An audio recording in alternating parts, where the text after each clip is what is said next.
Hey,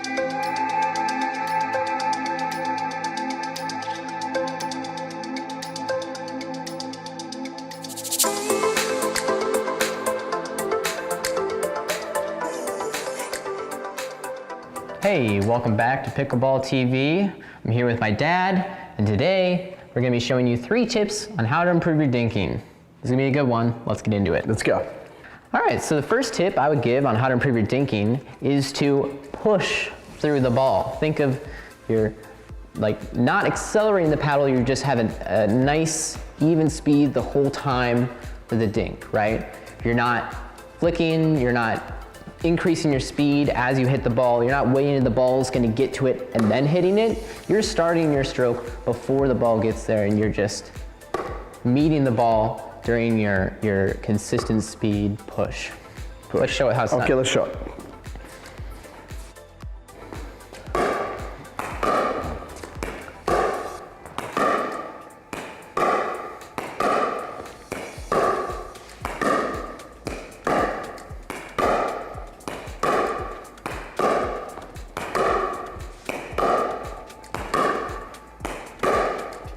And notice that the ball doesn't need to be super low. It just needs to be short. Don't worry if the ball is a foot over the net. It just needs to be short. All right, now we're going to show you the same thing on the backhand side.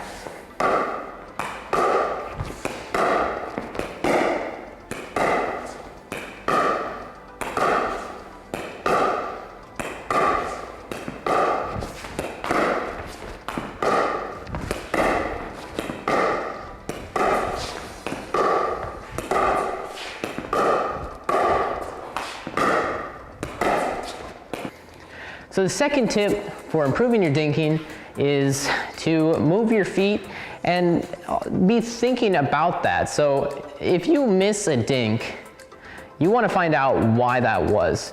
Whether it be the first thing I said where you flicked, right? Or you were accelerating into the paddle, or in most cases, it's because you didn't get into a good position to hit the ball. Right. You were hitting it right at your feet, where you should have took a step back, right?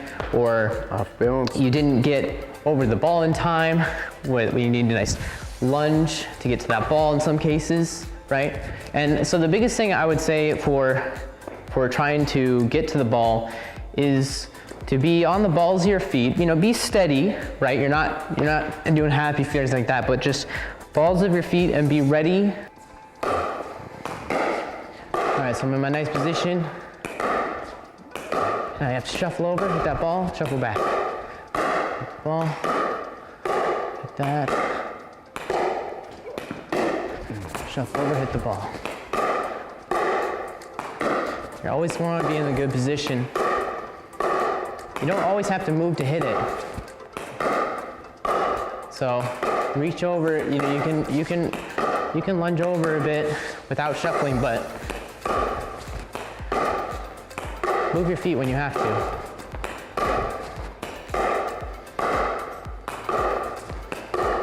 And while this is happening the whole time, my weight is on the balls of my feet.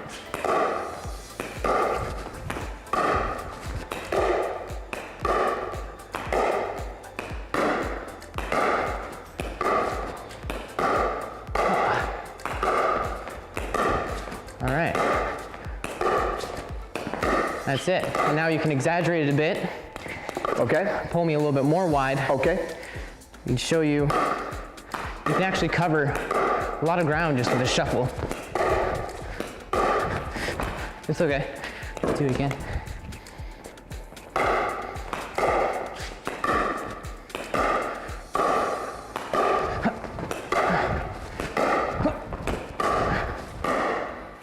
Note that covering this much ground in dinking is not necessary depending on who your partner is.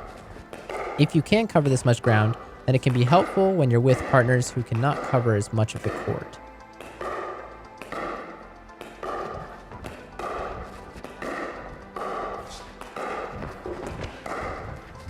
There is so much more depth to movement during dinking, but that will need a whole video of its own. What I will say is knowing when and how to move during dinking is very important. Sometimes a step in, a step back, a shuffle to the side, or not moving at all and hitting it out of the air. Here's an example of me getting too used to hitting it only after the bounce and making the mistake of moving when I should have stayed still and hit it out of the air. Look forward to that video coming soon. All right, so the last tip I would give you to improve your dinking is just to really keep your eye on the ball. Don't take your eyes off the ball, especially when dinking. I mean, really, you're never supposed to take your eyes off the ball, but especially in dinking. And some people will say they're trying to look for the holes on the ball, right? I don't particularly think that way, but that is a good way to think about it if you really need to. Focus. Yeah, focus in on the ball. So me and my dad are gonna show you 100 forehand dinks. Let's do it. Let's do it. I'll move this a little bit too so they can see good. All right, let's show them. All right, 2, 4. Doing 100 dinks in a row may seem like a boring drill, but I think seeing real improvement in your dinking in a short period of time makes it rewarding and fun. Really, that's what drills should be.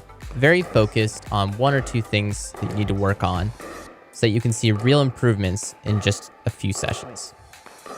I also think this drill is one of the most important things you should be able to do in pickleball.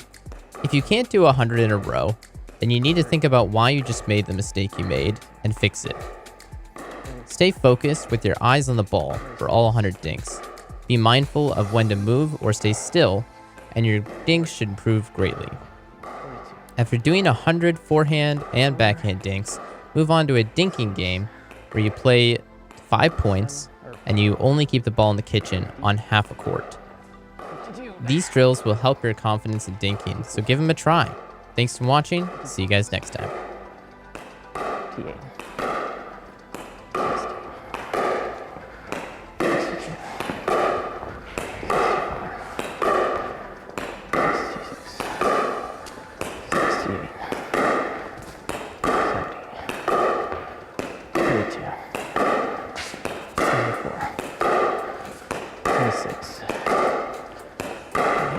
Ooh.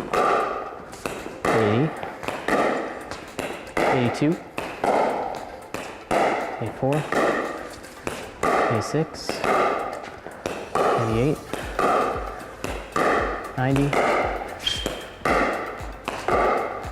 94, 96, 98, 100. Okay, let's do a skinny singles cross court for this point. What's that? You get it. So we're doing skinny singles is 0-0. Right now we are? Cross court, yeah.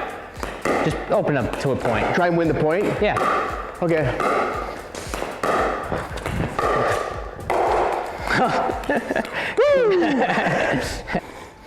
All right, so those are 3 points on how to improve your dinking. See you guys next time.